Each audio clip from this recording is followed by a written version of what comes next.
دوستو، عورت کی تخلیق کاری بہترین آرٹ ہے اور اس طرح کا آرٹ روئے زمین پر اور کوئی نہیں۔ آج ہم بات کریں گے کہ اللہ نے عورت کو کس طرح بنایا اور مرد و عورت کی تخلیق میں کیا فرق کیا گیا۔ دوستو، اللہ نے آدم علیہ السلام کی تخلیق مٹی سے کی تھی اور اللہ یہ ارشاد فرماتا ہے کہ بے شک ہم نے انسان کو کالی اور جلی ہوئی مٹی سے پیدا کیا۔ جب حضرت آدم علیہ السلام کی تخلیق ہو رہی تھی تو حضرت اسرائیل علیہ السلام کو حکم دیا گیا کہ جاؤ زمین سے مٹھی بھر مٹی لے آؤ۔ دوستو، وہ مٹھی بھر مٹی لینے کے لیے زمین پر گئے۔ آپ علیہ السلام نے حکم کی تعمیل کی اور زمین سے 7 قسم کی مٹی لے گئے، جس میں سیاہ و سفید، سرخ و زرد اور کئی رنگوں والی اور خوشبودار اور غیر خوشبودار سمیت کئی کیفیات والی مٹی تھی۔ اللہ نے انسان کی تخلیق کے لیے کالی مٹی کا انتخاب کیا اور اس کے علاوہ اس مٹی سے سب سے پہلے جس انسان کی تخلیق کی وہ حضرت آدم علیہ السلام تھے۔ آپ علیہ السلام کی تخلیق کے کچھ عرصے بعد آپ نے حضرت آدم علیہ السلام کی بائیں پسلی سے ایک اور تخلیق کی، جس تخلیق کو عورت کہا جاتا ہے۔ اس طرح اماں حوا دنیا کی پہلی عورت بنی۔ ناظرین، عورت کو مرد کی پسلی سے تخلیق کیا اور عورت کی تخلیق کاری بہترین آرٹ ہے اور اس طرح کا آرٹ روئے زمین پر اور کوئی نہیں۔ نبی پاک علیہ السلام نے فرمایا، میری طرف سے عورتوں کے ساتھ اچھے سلوک کی وصیت قبول کرو۔ یقیناً عورتوں کو ٹیڑھی پسلی سے پیدا کیا گیا ہے اور پسلی کا سب سے ٹیڑھا حصہ اوپر والا ہوتا ہے، سو میری طرف سے عورتوں کے ساتھ حسن سلوک کی وصیت قبول کرو۔ ناظرین، اگر ہم غور کریں تو اسلام کے زیادہ تر احکامات عورتوں اور بچوں کے لیے ایک سے ہی ہیں۔ مثال کے طور پر باجماعت نماز اور جمعہ وغیرہ کے احکامات۔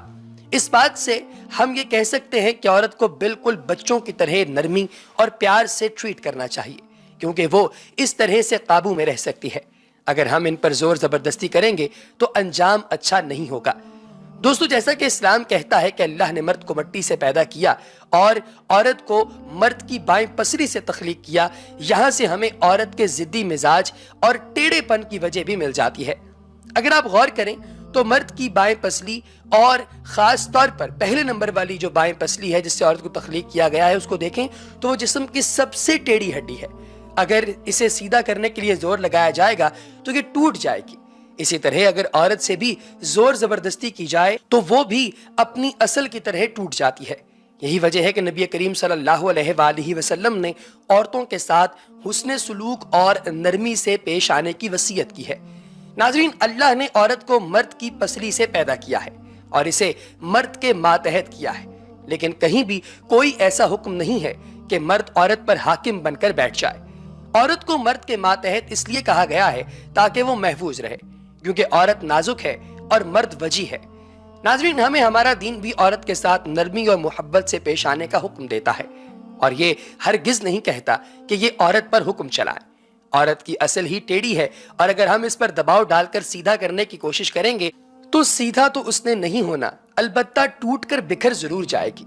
دوستو، عورت کی تخلیق تو مرد کے جسم کے ایک حصے سے ہی کی گئی ہے، لیکن عورت قدرت کا ایک شاہکار ہے۔ ہر عورت میں ایک خاص اور انفرادی طرز کی خوبصورتی چھپی ہوتی ہے۔ یہ خدا کی بنائی گئی سب سے آرٹسٹک چیزوں میں سے ایک معلوم ہوتی ہے۔ دوستو، علماء کی ایک بڑی تعداد میں یہ بحث چل رہی ہے کہ کیا سارے مرد ہی مٹی سے پیدا کیے گئے یا صرف پہلے انسان کو مٹی سے پیدا کیا گیا۔ اس کے متعلق اکثر کہا جاتا ہے کہ صرف حضرت آدم علیہ السلام کی تخلیق مٹی سے کی گئی اور باقی تمام کے لیے مٹی سے بننے کی بات کی وضاحت یہ ہے کہ مٹی سے ہمیں خوراک ملتی ہے اور خوراک سے نطفہ بنتا ہے، اس لیے ہر مرد کی اصل مٹی ہے۔ دوستو، اللہ پاک نے عورت کو مرد کی پسلی سے تخلیق کیا اور اس میں کئی حکمتیں تھیں۔ ایک بات یہ کہ اللہ نے مرد کی پسلی سے عورت کو تخلیق کیا تاکہ عورت کا تقدس فرشتوں میں بھی برقرار رہے اور انہیں بھی اس بات کا پتہ نہ چل سکے کہ عورت کا خمیر زمین پر کہاں سے لیا گیا۔ اس کار کے پیچھے ایک اور وجہ یہ بھی ہے کہ پسلیوں کے پیچھے کئی نازک اعضاء ہوتے ہیں، مثلا دل وغیرہ، اور پسلی اس کی حفاظت کے لیے ڈھال کا کام کرتی ہے۔ اللہ نے عورت کی تخلیق مرد کی پسلی سے اس لیے بھی کی تاکہ یہ بتا دیا جائے کہ عورت وقت آنے پر مشکلات کے سامنے ڈھال بھی بن سکتی ہے۔ ناظرین، تعجب کی بات یہ بھی ہے کہ حضرت آدم علیہ السلام کی پسلی سے جس عورت کی تخلیق ہوئی وہی اماں حوا بعد میں ان کی بیوی بنی۔ آج بھی ہر مرد کے جسم میں ایک پسلی کی کمی ہوتی ہے، چنانچہ ہم یہ کہہ سکتے ہیں کہ ہر مرد کو سب سے پہلے وہی عورت نکاح میں ملے گی جس کی تخلیق اس کی پسلی سے ہوئی ہوگی، تاکہ ایک مرتبہ وہ مکمل مرد ہو جائے۔ ناظرین، عورت کو اللہ نے مرد کی پسلی سے تخلیق کیا اور اس کے متعلق جو باتیں تھیں وہ ہم نے آج آپ تک پہنچا دیں تاکہ آپ جان سکیں کہ معاملات کیسے ہیں۔ دوستو، اسی طریقے سے بعض دیگر مذاہب اور تہذیبوں میں تو عورت کے ساتھ اس طرح کا برتاؤ کیا جاتا ہے گویا اس کی تخلیق مرد سے مختلف انداز سے ہوئی ہے اور وہ کوئی دوسری مخلوق ہے۔ اسلام یہ تصور پیش کرتا ہے کہ مرد اور عورت کی تخلیق میں کوئی فرق نہیں ہے۔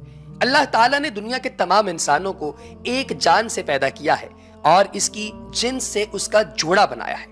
اللہ تعالیٰ کا ارشاد ہے کہ لوگو، اپنے رب سے ڈرو جس نے تم کو ایک جان سے پیدا کیا اور اسی جان سے اس کا جوڑا بنایا، اور ان دونوں سے بہت مرد و عورت دنیا میں پھیلا دیے۔ دوستو، ایک جان سے مراد حضرت آدم علیہ السلام ہے جن سے نسل انسانی چلی ہے۔ احادیث میں اس کی صراحت جو ہے وہ بیان کی گئی ہے۔ اللہ کے رسول صلی اللہ علیہ وآلہ وسلم کا ارشاد ہے، کلکم بنو آدم، تم سب آدم کے بیٹے ہو، تم سب کا باپ ایک ہی ہے۔ اور بائبل میں بیان کیا گیا ہے کہ آدم کی پسلی سے حوا کو پیدا کیا گیا۔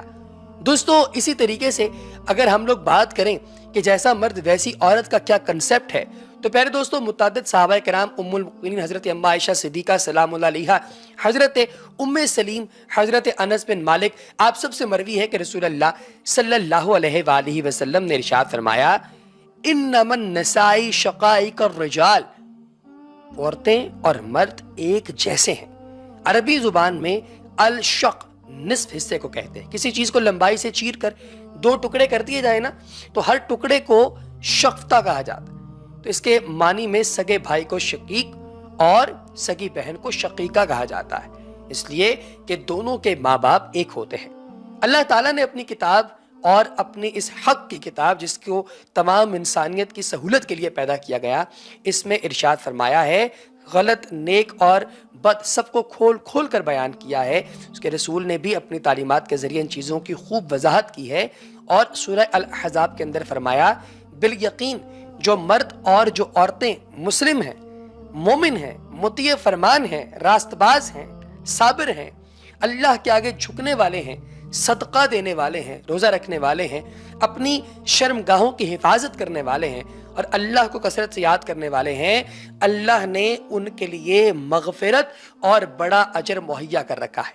اس آیت میں بتایا گیا ہے کہ اللہ تعالیٰ کے یہاں کن خوبیوں کی قدر و قیمت ہے۔ یہاں 10 اوصاف کا بیان ہے۔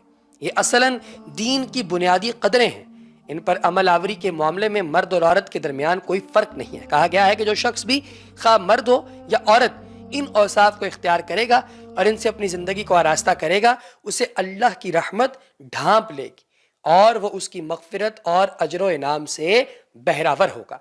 اگر مرد اور عورت دونوں یکساں طور پر یہ اوصاف اپنے اندر پیدا کریں گے تو اللہ تعالیٰ کے یہاں ان کا مرتبہ یکساں ہوگا۔